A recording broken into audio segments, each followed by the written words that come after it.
ಇದು ಯಾರು ಗೊತ್ತಿಲ್ಲ. ಈ ದೇಹಕ್ಕೆ ನಡೆಸೋದು ಮೇನ್ ಇಂಪಾರ್ಟೆಂಟ್ ಇರುತ್ತಾ. ಅದಕ್ಕೆ ಸ್ಮೃತಿವಾಗಿ ನಾವು ಆತ್ಮ ಅಂತ ಇಲ್ಲಿ ಹಣೆ ಮಧ್ಯದಲ್ಲಿ 3 ಇಂಚ್ ಒಳಗಡೆ ಇರುತ್ತೆ. ಅದಕ್ಕೆ ನೆನಪರ್ಥವಾಗಿ ಏನ್ ಮಾಡ್ತೀವಿ ನಾವು ತಿಲಕ ಇಟ್ಕೊಳ್ತೀವಿ. ಇನ್ನೊಂದು ರಾಖಿ. ಇವತ್ತು ರಾಖಿ ಹಬ್ಬ ಆಚರಣೆ ಮಾಡೋದು ಗೊತ್ತಿದ್ದೀವಿ. ಅಂದ್ರೆ ರಾಖಿ ಅಂದ್ರೆ ನಾರ್ಮಲಿ ಎಲ್ಲರೂ ಏನ್ ಹೇಳ್ತಾರೆ ರಕ್ಷಣೆ ಅಂತ ಹೇಳಿ. ಆದ್ರೂ ರಕ್ಷಣೆ ಹೇಗಾಗೋದು? ಈಗಿನ ಕಾಲದಲ್ಲಿ ನಾರ್ಮಲಿ ರಕ್ಷಣೆ ನಮ್ಗೆ ಬೇಕಾಗಿರೋ ಪರ್ಮನೆಂಟ್ ತಾನೆ.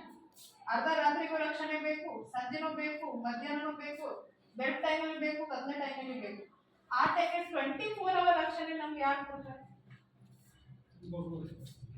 ಭಗವಂತ. ಯಾಕೆಂದ್ರೆ ನಿಮ್ಗೆ ರಕ್ಷಣೆ ಕೊಡೋರು ನಿಮ್ ಅಕ್ಕನೂ ಬರೋದಿಲ್ಲ, ನಿಮ್ ತಂಗಿನೂ ಬರೋಲ್ಲ, ನೀವು ಸಹ ನಿಮ್ಮ ಅಕ್ಕ ತಂಗಿ ಹತ್ರ ಹೋಗಿ ರಕ್ಷಣೆ ಕೊಡಕ್ಕಾಗಲ್ಲ. ಆ ಟೈಮಲ್ಲಿ ಪರಮಾತ್ಮನೇ ನಮ್ಗೆ ರಕ್ಷಣೆ ಕೊಡೋದು. ಪರಮಾತ್ಮ ಯಾರು? ಅವ್ರು ಎಲ್ಲಿದ್ದಾರೆ? ನಮ್ಮ ಮನೆ ಎಲ್ಲಿ ಇದ ಹೇಳ್ತಾರಲ್ಲ, ಅಲ್ಲಿದೆ ನಮ್ಮ ಮನೆ, ಇಲ್ಲಿ ಬಂದೆ ಸುಮ್ಮನೆ ಅಲ್ವಾ? ಅಂದ್ರೆ ಈ ಪ್ರಪಂಚದಲ್ಲಿ ಪ್ರತಿಯೊಬ್ಬರ ಆತ್ಮರಿದೆ. ಪಾಪಾತ್ಮ, ಪುಣ್ಯಾತ್ಮ, ದೇವಾತ್ಮ, ಮಹಾನಾತ್ಮ, ಧರ್ಮಾತ್ಮ, ಹುತಾತ್ಮ, ಆತ್ಮನೆನ್ನೋ ತಾನೆ. ಆದ್ರೂ ನಾನು ಆತ್ಮ ಇದ್ದೀನಿ ಅಂದ್ರೆ ಪ್ರತಿಯೊಬ್ಬರು ಸಂಸ್ಕಾರದ ಮೇಲೆನೆ ಆತ್ಮಗೆ ಇನ್ನೊಂದು ಹೆಸರೇ. ಅದೇ ಪಾಪಾತ್ಮ, ಪುಣ್ಯಾತ್ಮ, ಮಹಾನಾತ್ಮ. ನಾವು ಮಾಡೋ ಪಾಪ ಪುಣ್ಯ ಆತ್ಮದಲ್ಲಿ ಸೇರಿರೋದು. ಅದು ನಾವು ಖಾಲಿ ಮಾಡಿದ್ರೆ ತಾನೇ ಭಗವಂತ ರಕ್ಷಣೆ ಸಿಗೋದು. ನಾವು ಪಾಪ ಮಾಡ್ತಾ ಇರ್ತೀವಿ, ದೇವರಿಗೆ ತೆಪ್ಪಾಯ್ತು ಕ್ಷಮಿಸ್ಕೊಡಪ್ಪ ಅಂತ ಹೇಳ್ತಾ ಇರ್ತೀವಿ. ಇದರಿಂದ ನಮ್ಗೆ ರಕ್ಷಣೆ ಆಗುತ್ತಾ?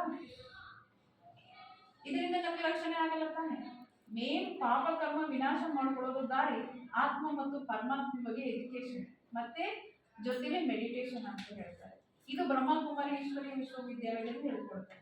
ಅದಕ್ಕೆ ಇಲ್ಲಿ ತಿಲಕ ಅಂದ್ರೆ ಆತ್ಮ ಸ್ಮೃತಿ ರೂಪಿ ತಿಲಕ, ರಕ್ಷಣೆ ಅಂದ್ರೆ ಪರಮಾತ್ಮರದು ರಾಖಿ. ಆದ್ರೂ ಬರೀ ರಾಖಿ ಕಟ್ಕೊಳ್ಳೋದಲ್ಲ, ಅದನ್ನ ನೆನಪು ಮಾಡ್ತಾ ಅದೇ ಸ್ಮೃತಿಯಲ್ಲಿ ಇರೋದ್ರಿಂದ ಪ್ರತಿಯೊಂದು ಕಾರ್ಯದಲ್ಲಿ ನಮ್ಮ ಕಾರ್ಯದಲ್ಲಿ ಸಫಲತೆಯೂ ಸಿಗುತ್ತೆ. ಮತ್ತು ಯಾವಾಗ ಮೆಡಿಟೇಷನ್ ಮಾಡ್ತೀವಿ ಆಗ ನಮ್ಮ ಜೀವನದಲ್ಲಿ ಶೀತಲತೆ, ಶಾಂತಿ, ನೆಮ್ಮದಿ. ಅದಕ್ಕೆ ನೆನಪರ್ಥವಾಗಿ ಸಿಹಿಯಾದ ಮಾತು, ಅದಕ್ಕೆ ನೆನಪರ್ಥವಾಗಿರೋದು ಸ್ವೀಟ್ ಅಂತ ತಿಳಿಸ್ತೇವೆ. ಎಲ್ಲರಿಗೂ ರಾಖಿ ಹಬ್ಬ ಅಂತೂ ಮುಂಚಿತವಾಗಿ ಆಗಿದೆ. ಆದ್ರೂ ಮತ್ತೊಮ್ಮೆ ರಾಖಿ ಹಬ್ಬದ ಶುಭಾಶಯಗಳು.